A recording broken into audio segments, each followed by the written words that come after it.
Bajo el mismo cielo de Seúl, existe un barrio en el que cualquiera querría vivir al menos una vez en la vida.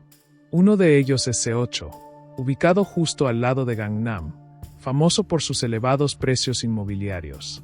En 2004, el precio de un apartamento de lujo en esta zona alcanzaba aproximadamente $1.183.000. Ese mismo año, un hombre se mudó allí. Era un graduado de una prestigiosa universidad y además con estudios de posgrado. Años después formó una familia y tuvo 2 hijas. A ojos de los vecinos, era el retrato de un padre ejemplar con una familia perfecta. Las niñas obtenían siempre excelentes calificaciones y se las veía sonreír con frecuencia.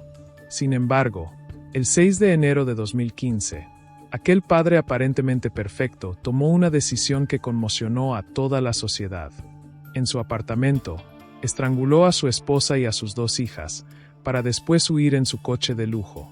Durante la fuga, llamó al servicio de emergencias en Cheongju, provincia de Chungbuk, pero finalmente fue detenido en un control policial en Munjeong, Gyeongbuk. En el momento del arresto, se mostró sorprendentemente sereno.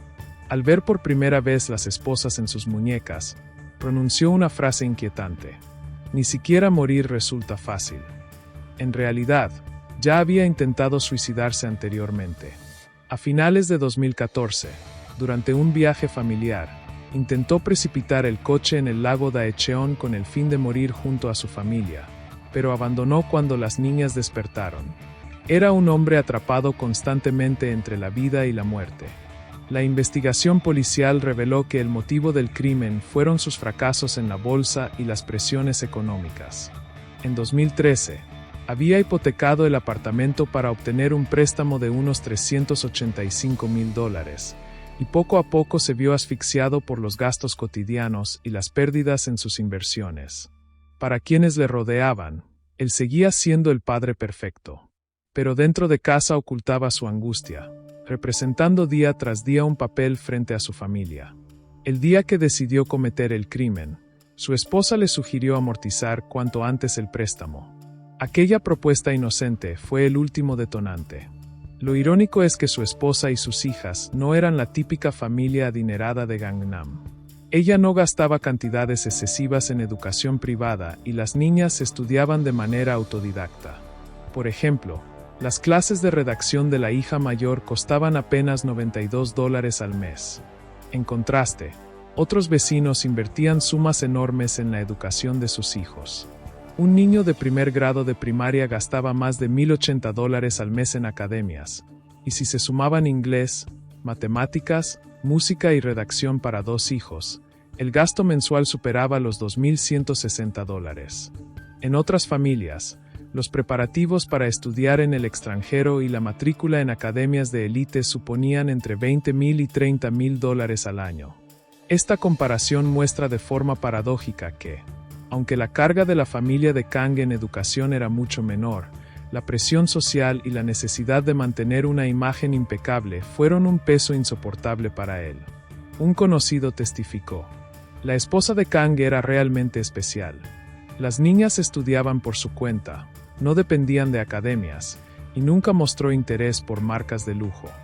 No era el típico hogar de Gangnam". Aún así, Kang no pudo superar la presión psicológica. A finales de sus 40, Kang había llegado a ser directivo en una empresa extranjera. Sin embargo, cuando dejó ese puesto para incorporarse a una pequeña empresa de cosméticos, sus planes nunca se materializaron. Nunca había experimentado el fracaso, y cuando la vida perfecta comenzó a desmoronarse, no fue capaz de resistir. Arrastró consigo a su familia hacia el abismo de su desesperación. Durante la investigación se descubrió además que su esposa tenía ahorrados aproximadamente $216.000, pero para Kang aquello carecía de importancia. Estaba convencido de que ya no tendría más oportunidades en la sociedad, y esa sensación de vacío le llevó a su decisión extrema. El director de la academia de redacción a la que asistía su hija mayor declaró: "Ella tenía una gran autoestima y era constante en sus estudios. Sus padres la apoyaban sin depender de la educación privada. Es difícil comprender cómo una familia así pudo terminar en una tragedia semejante".